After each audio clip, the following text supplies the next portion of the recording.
Hello, everyone. I'm San, and you're listening to Huyen podcast. I've been thinking about how I can read more of your stories. Sometimes, your stories can inspire me to do something, like create a podcast, for example.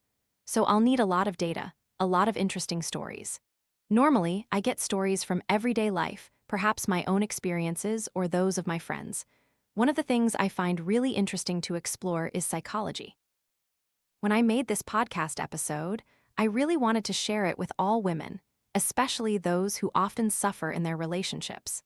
Psychological manipulation is a fear, and many of you don't even realize you're being manipulated until the relationship ends, and you've already gone through so much pain, crying all your tears out. So today, in this podcast, I'll share a bit of my perspective, as well as ways we can reduce this and improve over time to recognize healthier relationships and attract them into your lives. Someone once told me that we all have psychological issues, whether big or small. I think there's some truth to that because, well, we're human, right? We all fall prey to greed, anger, and delusion.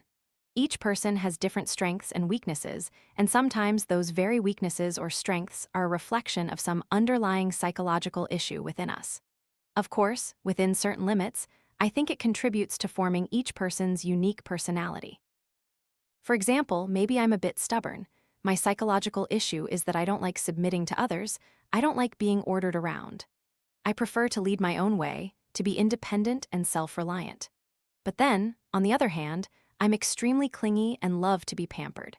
So I don't even understand what my psychological issue is because I have too many personalities inside me. Perhaps having too many personalities is my psychological problem, huh? But sometimes, when someone has a psychological issue that's too significant, it can greatly affect their life without them even realizing it. So, first and foremost, we need to reevaluate all the relationships around us. If you're living a very joyful and happy life, and your relationships have almost always been healthy even if you broke up, it was a peaceful separation and you have people to confide in, you have family and friends, and generally, there aren't many toxic relationships around you, then perhaps your psychological state is quite stable and normal. But conversely, if you see recurring patterns in your life, meaning every time you're in love, you feel like you only meet toxic people, perhaps overbearing men, or sometimes you fall for extremely effeminate men, someone who is completely dependent on you, and you naturally become more masculine in that relationship. Most of San's podcast listeners are women, and I feel a great deal of empathy for women, because inherently, women are always outwardly focused. What does that mean? It means caring for others, thinking of others, loving others more than a man does. Because men will think of themselves first, because what they need is success, they need money. And that success and money will then be brought home to care for the family. Women, on the other hand, from their daily care and love, they give directly to others. They don't need to achieve something first to then use that to care for others. So, we, as vulnerable women, sometimes if we develop a little bit of logic, thinking like men, thinking more carefully instead of just loving with our hearts, we might make more sensible decisions in relationships. So right now, first, look back at your relationships and see if you have any psychological issues. Some of the signs I just shared. Additionally, you might also feel that you find it difficult to connect with others. Once you do connect with someone, you become dependent on them. After every breakup, you feel hatred, a strong desire to destroy the other person, and you feel as if they've ruined your life. The more negative energy you currently possess, the more it indicates that your psychological state is not stable and has certain problems. And precisely because of this personality, women are very easily manipulated in relationships. Around me, generally, there are some girls whom I feel are being manipulated, but they don't realize it themselves. They continue to suffer and suffer until they can no longer bear it, then they choose to leave. It might be sad news that you're being psychologically manipulated, but realizing you're being manipulated is very good news. Because we are young, we make mistakes. Not understanding ourselves is common. But being blind, not looking back and evaluating things properly, and not recognizing our own mistakes, that's a huge problem. And even now, there are many men who psychologically manipulate others, impose, deceive, but they don't realize they have psychological problems. And truly, this is more pitiable than blameworthy. In reality, everyone wants to be happy. It's just that each person grows up in different circumstances with different perceptions, and sometimes they hurt themselves and others. And when I record this podcast, I don't just hope that those who are manipulated listen, but also those who manipulate others, meaning those who always have to win, always have to be first. If others don't follow their will, they'll say, "Fine, I'll leave." They're never wrong, they're always right. And sometimes you feel so lonely in this life because no one understands you, no one is by your side. Balance is the best state, just enough, nothing in excess. So, how can we avoid psychological manipulation? First, we must recognize our own personality type. What kind of personality do we have? And that comes from your self-awareness. Self-awareness is very important, and just now, looking back at relationships is also how we're recognizing and being aware of ourselves. And in self-awareness, we also need to clearly see the signs of manipulation. Gaslighting is a term that might be very popular recently. It means someone makes you doubt yourself. For example, when they do something wrong, they treat you badly, they cheat, but when you discover it, they'll turn the blame back on you and make you doubt yourself. They'll say, "You're too sensitive, you're too suspicious," and you'll feel, "Oh my goodness, did I accuse him wrongly?" Even when there's clear evidence right there. "I don't know if I should trust myself or trust him now." That is also a very clear sign of making you doubt yourself, my friends. Someone who comes to love you should make you love yourself more. If over time, in any relationship, you feel unloved, you're in a relationship but always feel bad about yourself. You wear a dress but they don't think it's beautiful, they criticize your body and tell you to lose weight, or sometimes they make indirect comments like, "Why aren't you like girl A or girl B? Why are you so stubborn?" They are trying to change you into someone else, making you doubt yourself. That is an extremely important sign, and if any of the signs I continue to mention here apply, you need to rethink your current relationship. Some of you commented on my video saying, "Sister, ever since my boyfriend watched your video, she dumped me." I'm sorry, one of the signs of leaving is awakening, and even if I have to be harsh with some people, I still have to share honestly. And sometimes, we need to wake up to choose the path that's right for us. Another sign of psychological manipulation is the silent treatment, prolonged silence to make you frantic inside and outwardly crazy. Generally, they use silence to control your emotions. Perhaps there are some people who, when they encounter problems, don't know how to solve them and are a bit anxious, so they withdraw to take time to think about it. But usually, people only take one night or a few hours to think about it, and after that, they can't help but express their feelings.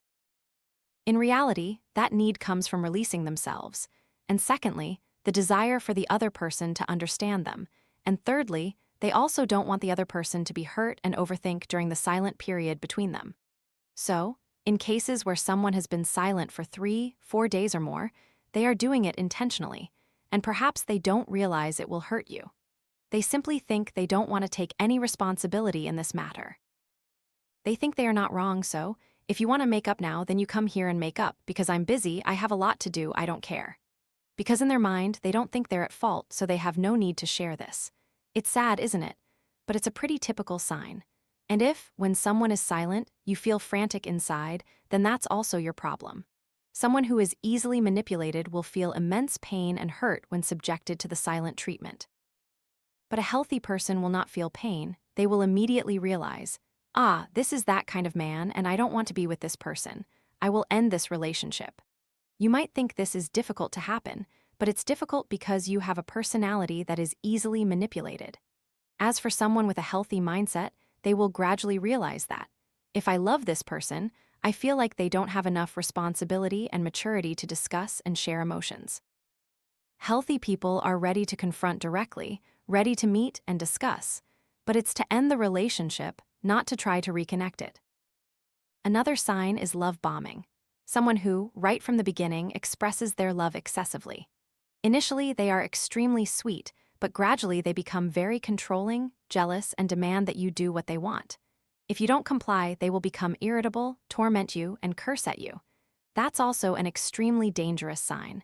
Someone who truly loves you won't hide their feelings from you, that's true, but they won't rush the relationship. They'll have a certain shyness, a certain caution, because they don't know if you're comfortable.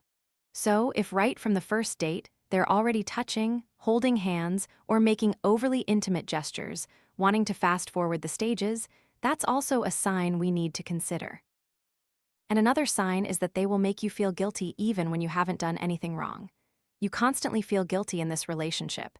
Even though the other person is at fault, you always feel like it's your fault, like, oh, maybe I'm not graceful enough, not smart enough, not understanding enough. What should I do? How can I make him happy? And this is an extremely dangerous mindset. San has witnessed quite a few women who, when their husbands cheated, blamed themselves.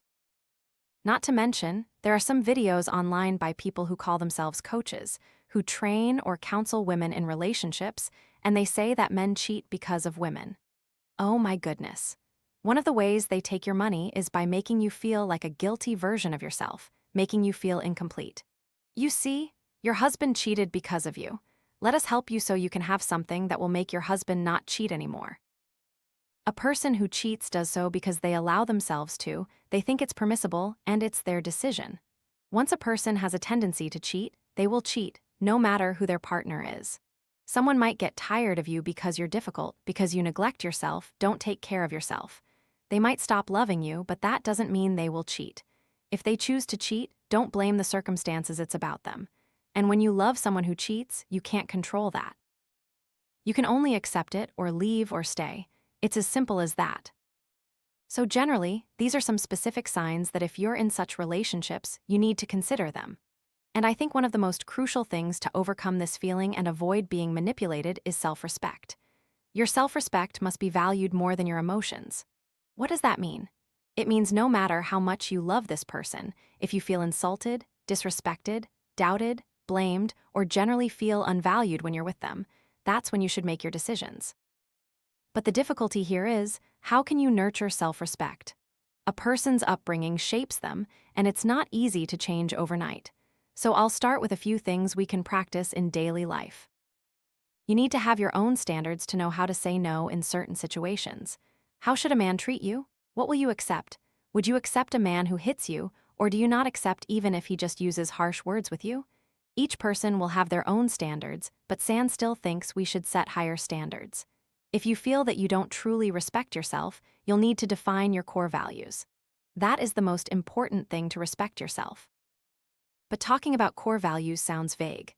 I don't know how to share it because everyone has their own feelings about core values and their upbringing, which I cannot change overnight. But you need to voice your opinions and listen to your inner voice, listen to your intuition. That's the most important thing, and never accept things that make you uncomfortable.